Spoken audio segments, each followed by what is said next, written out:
आज एक ऐसा स्थिति आया है कि हमें अपना अधिकार के लिए फाइट करना पड़ेगा। एडीसी को आपने पीछे छोड़ा है और आप त्रिपुरा का विकास का बात करते हो। सब लोग बोल रहे हैं कि एडीसी सबका साथ सबका विकास। आप मुझसे एक सवाल का जवाब दीजिए। 99% ने बोला है कि कॉकबोरोक रोमन स्क्रिप्ट में होना चाहिए। तभी भी स्टेट गवर्नमेंट का ओपिनियन है कि कॉकबोरोक रोमन स्क्रिप्ट में नहीं होना चाहिए। क्यों? क्योंकि ये लोग नहीं चाहते हैं कि हम इंग्लिश लैंग्वेज सीखें। इंग्लिश लैंग्वेज सीखने से कॉकबोरोक में कल हमारा बच्चा लोग अच्छे स्कूल में जाएंगे, इंजीनियर बनेंगे, डॉक्टर बनेंगे, लॉयर बनेंगे और नॉर्थ ईस्ट से भी बाहर जाकर, जैसे मिज़ोरम, मेघालय, नागालैंड, वहाँ के बच्चे लोग भी जो बाहर जाकर उनको अच्छे तरीके से नौकरी मिलता है, अलग अलग सेक्टर्स में नौकरी मिलता है। लेकिन गवर्नमेंट ये बात मान नहीं रही है। एडीसी को ये लोग बोलते हैं कि सबका साथ सबका विकास।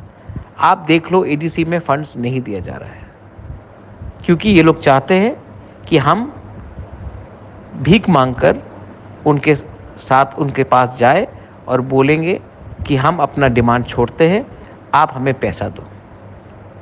हम लोग गरीब हो सकते हैं, माइती प्रासा लोग, हम लोग गरीब हो सकते हैं, लेकिन हम लोग भिखारी नहीं हैं। हम लोग अपने अधिकार के लिए फाइट करेंगे।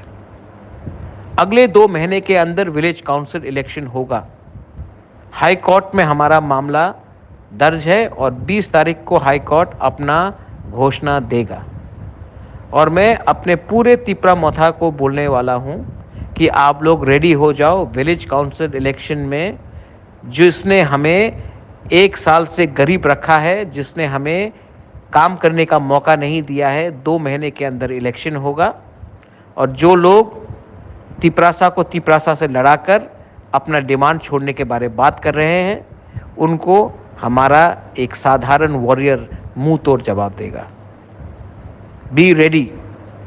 और कल हमारा वुमेन्स फाउंडेशन डे है।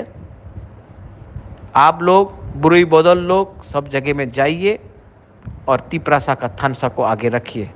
मैं आप सबको नमन करता हूँ, प्यार करता हूँ, आप सबका आशीर्वाद लेना चाहता हूँ और मैं आप सबको बोलना चाहता हूँ, बोबागरा इज़ रेडी। आप लोग भी रेडी हो जाइए।